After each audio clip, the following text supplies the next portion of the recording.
అబ్బో ఇక్కడ కేజీ చీరలు కొంటే అర కేజీ చీరలు ఫ్రీ అంట. మంగళ్య షాపింగ్ మాల్, కేజీల్లో సేల్, టన్నుల్లో ఆనందం. ఆ వాతావరణం హాయిగా ఫ్రీగా ఉంటుంది కాబట్టి రూల్స్ లేకుండా ప్రేమలో పడడం ఈజీ, ఎవరినైనా ఇష్టపడడం. అందులో మీ చుట్టూ ఉండేవాళ్ళు అందమైన హీరోయిన్లు అందరూ.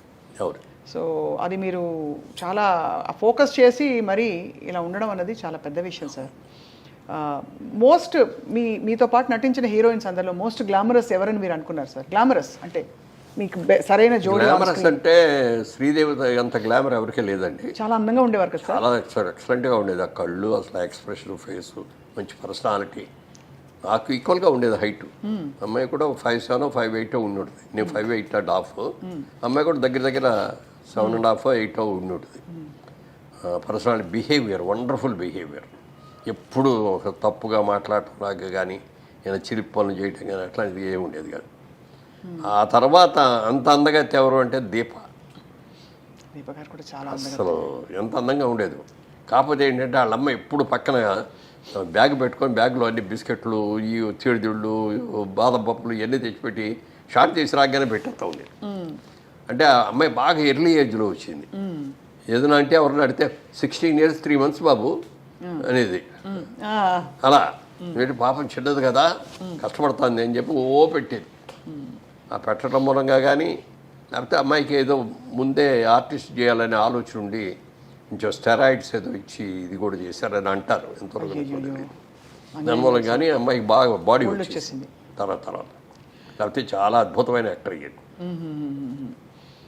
జయసుధ గారు ఇట్స్ ఏ ఫ్యామిలీ లేడీ. అదే అదే ఇక అందులో సినిమా యాక్టర్ లాగా ఉండదు. ఆవిడతో నటిస్తా అంటే రియల్ క్యారెక్టర్తో నటిస్తాం అనే ఫీలింగ్ వస్తుంది తప్ప సినిమా యాక్టర్ లాగా ఆవిడ నటించడం కూడా అలాగే చేస్తుంది. ఇప్పుడు మిగిలిన వాళ్ళు కొంతమంది చేసే దాంట్లో ఆర్టిఫిషియాలిటీ ఉంటుంది. అంతవరకే ఉండు, టచ్ అవ్వకూడదు, ముట్టుకోకూడదు అన్న లెవెల్లో ఉంటుంది. అవన్నీ ఉండేవి సార్ ఆంక్షలు. అంటే హీరోయిన్లు చెప్పేవారా? అప్పుడు లేదు, అప్పటికి లేదు. కానీ నాగేశ్వరరావు గారు, వెంకటరామారావు గారు చేసే రోజులు ఉండేవి. జమున గారు అయితే ఎప్పుడు చేతులు ఇక్కడి నుంచి కిందే తప్ప పైకి పుట్టుకొని ఇచ్చేవారు. ఇట్లా ఈ కూడా పట్టుకొని ఇచ్చేవారు. ఓహో, అంత అది కాబట్టి అది ఎన్ని లేకపోయినా కూడా ఎంతైనా కొంచెం దూరంగానే ఉండేవారు. ఇట్లా అప్పుడు ఈ ముద్దులు గిద్దులు ఈ గొడవలు ఏమీ లేవు కదా. అవునవునవును. ఎంతవరకు దగ్గర ఉన్నాలో అంతవరకే ఉండేవారు. ఆ క్లోజ్నెస్. ఈ అమ్మాయి వచ్చేటప్పటికంటే భార్య అంటే భార్యలాగానే ఉండేది. అంత ఇప్పుడు నేను చేసిన సినిమాల్లో కూడా హయ్యెస్ట్ సినిమాలు చేసింది ఆవిడతోటి. మా సినిమా ప్రొడక్షన్లో కూడా ఆవిడ చాలా సినిమాలు చేసింది. Very cooperative artist. అసలు మామూలుగా హీరోయిన్ లాగా గిద్దుకోటాలు ఉండవు. సింపుల్గా మేకప్ వేసుకొని వచ్చేస్తుంది. ఇది మధ్యతరగతి కుటుంబం క్యారెక్టర్ అంటే దానికి తగ్గట్టే హెయిర్ డ్రెస్ దానికి ఏముంటుంది. పెద్ద హెయిర్ డ్రెస్లు కూడా చేసుకునేది కాదు.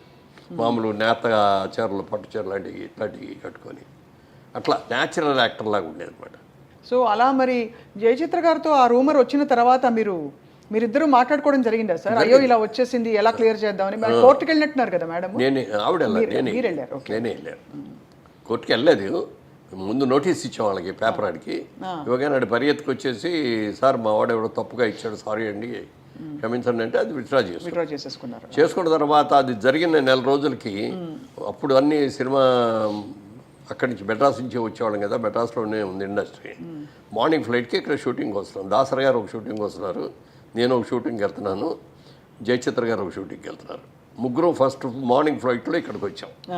ఆడు మళ్ళీ ఇమ్మీడియట్గా నెక్స్ట్ డే ఆడు పేపర్లో రాశాడు, వాళ్ళ రోజు దాసరి గారి ఆధ్వర్యంలో మురళీమోహన్ గారు జయచిత్ర గారు పెళ్లి చేసుకోవడానికి హైదరాబాద్ వెళ్ళారు. ఎక్కడ కూడా బాబు, ఆవిడ ఎప్పుడు నువ్వు అని కూడా పర్లేదు. ఇన్నేళ్లలో నువ్వు అని కూడా అనలేదండి. నా హీరోయిన్స్ ఎవరైతే మీరేనే అంటాను నేను. ఎవరిని కూడా యశోదరు కూడా నువ్వు అంట, నువ్వు అన్నాను, మీరేనంట. కాబట్టి ఏంటంటే జయసేత్తో క్లోజ్ ఏంటంటే I treat her as my sister. అందుకని బాగా క్లోజ్గా ఉంటాం. అప్పుడప్పుడు నువ్వు అనుకోవచ్చేమో, కానీ మిగిలిన వాళ్ళు ఎవరితో కూడా నువ్వు అనే మాట అన్నాను నేను. చాలా డిస్టర్బింగ్ సార్ ఇవన్నీ. అంటే పబ్లిక్ ఇమేజ్ అందులో కొంచెం మనం అన్నిటికీ ఎఫెక్ట్ అవుతా ఉంటాయి. ఇప్పుడైతే సోషల్ మీడియాలో ఎడపడ రాస్తున్నారు, నోటికి వచ్చినట్టు రాసేస్తారు. దాసరి గారు అద్దాల మేడ సినిమా చేసేటప్పుడు ఓ డైలాగ్ రాశారు. దాంట్లో సినిమా వాళ్ళం మనందరం కూడా అద్దాల మేడల్లో ఉంటాం, మనం చేసిన ప్రతి పని కూడా భూతద్దాల్లో మనం చూస్తూ ఉంటారు వాళ్ళు. మనం తప్పు చేసినా ఒప్పు చేస్తే బాగుందంటారు, మెచ్చుకుంటారు. తప్పు చేస్తే మాత్రం రాళ్ళు విసిరి కొడతారు, మన అద్దాలు పగిలిపోతాయి. మన బతుకు బజారు పాలైపోతుంది బా అని ఆ డైలాగ్ ఎంత బాగా నచ్చిందో నాకు ఆ డైలాగు. దాన్ని తూచా తప్పకుండా పాటించాను. ఎక్కడ కూడా ఎప్పుడన్నా ఏదన్నా మీరు అన్నట్టు ఇందాక పార్టీలో ఎక్కడ ఏదైనా చిన్నగా తీసుకున్నా కూడా జనం ఎవరో లేనప్పుడు చూసి తీసుకోవటమే. పబ్లిక్లో ఉన్నప్పుడు సిగరెట్లు తాగటం కానీ ఇది కానీ అది కూడా ఉండేది. సిగరెట్లు కూడా ఏంటంటే నాకు అలవాట్లేదు, కానీ వాయిస్ కొంచెం థిన్గా ఉండేది బిగినింగ్లో, బేస్ అది ఉండేది కాదు. అప్పుడు మ్యూజిక్ డైరెక్టర్ చక్రవర్తి గారే సలహా ఇచ్చాడు, నువ్వు చుట్టలు తాగు రోజు అన్నాడు. ఊళ్ళో ఆయన చుట్టలు కావాలి కాదండి అన్న. అయితే సిగరెట్ తాగానే ఆయనే ఫస్ట్ సిగరెట్ ఇచ్చాడు.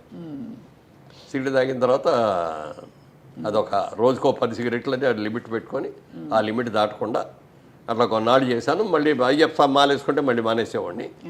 మళ్ళీ మాల అది తీసేసిన తర్వాత తాగాడు. ఒక రోజున అనిపించింది, అయ్యప్ప మానేసాం కదా 30-40 రోజులు మానేసాం, ఎందుకు కంటిన్యూ చేయాలి అని అనుకున్నాను. అంతే మళ్ళీ మానేసాం. అంతే అక్కడి నుంచి అది కూడా బంద్, అంతే కట్. సార్ ఇప్పుడు మీకు కృష్ణ గారు చాలా ఆత్మీయులు. కృష్ణ గారు విజయ నిర్మల్ గారు పెళ్లి చేసుకున్నప్పుడు మీరు సీన్లో ఉన్నారా? అంటే అప్పటికి నేను లేదు. అప్పటికి మీరు లేదు. అప్పుడు నేను ఆర్టిస్ట్ కాదు కానీ మీకు ఫ్రెండ్గా పరిచయం కదా అంతకుముందు కాలేజ్ నుంచి. మీరు ముక్కులు వేలేసుకున్నారు, అయ్యో ఇలా చేశారేంటి అని కొంచెం వచ్చింది ఆ ఫీలింగ్. అంటే బికాజ్ అంటే he's a very good family man. అదే అమ్మాయి కూడా చాలా సంసారపక్షంగా ఉంటుంది, ఆవిడ కూడా చాలా మంచిది. కృష్ణ గారి భార్య, పిల్లలు ఇంతమంది ఉండగా ఈ టైంలో ఏ అబ్బాయి చేసుకుంటాడు ఏంటి అని అనిపించింది.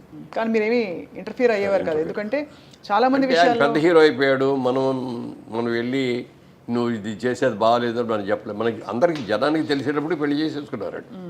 అవును రాజబాబు గారు చేశారు. అదే అవును, చాలా ధైర్యం సార్. కానీ సక్సెస్ఫుల్గా నడిపించి ఇద్దరు, అంటే ఆవిడ కూడా అది మాత్రం అంటే భార్యగా ఉండగా రెండో భార్యను చేసుకోవడం అనేది తప్పే అయినా కూడా ఒక మంచి నిర్ణయం వాళ్ళిద్దరు తీసుకుని, అంటే ఇద్దరికి కూడా బెనిఫిట్ బాగా.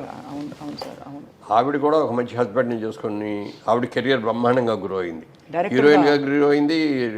డైరెక్టర్ అవ్వాలని ఈయనే ఎంకరేజ్ చేశాడు, కృష్ణ గారే ఎంకరేజ్ చేశాడు. నువ్వు సినిమా నువ్వు పనికొస్తావు, నువ్వు సినిమా తీయగలవు అని చెప్పి చేశాడు. మరి వాళ్ళ గిన్నీస్ బుక్ ఆఫ్ వరల్డ్ రికార్డులో ఒక మహిళా దర్శకులాగా ఆవిడని దాన్ని ఎవరు బీట్అవుట్ చేయలేరు. కరెక్ట్ సార్, అదే అనిపిస్తుంది. అట్లా కృష్ణ గారు బాగా ఎంకరేజ్ చేశారు. అలాగే ఆవిడ కూడా కృష్ణ గారిని ఎప్పుడు ఏం కావాలో ఆయనకి అన్నీ కూడా చాలా జాగ్రత్తలు చూసుకోవటం. ఆయన చనిపోయే ముందు కూడా ఆయన కావలసిన జాగ్రత్తలు ఫ్యామిలీ అందరికీ ఏమేమి చెప్పాలో అన్నీ కూడా చెప్పారు. అంత బాగా గొప్ప. అదే అనిపిస్తుంది సార్ ఒక్కోసారి, అంటే చిన్న జీవితం, ప్రేమ కలిగితే అంటే ఎందుకు చేసుకోకూడదు అనే భావన కలగడం, అంతే కదా సార్. అవును. సో బట్ ఎనీవే సార్, మీరు మీ పందాలో వెళ్తూ మీరు ఒక వ్యాపారవేత్తగా, యాక్టర్గా, నిర్మాతగా కూడా మారారు 100 చిత్రాల తర్వాత. దానికి కారణం ఏంటి సార్?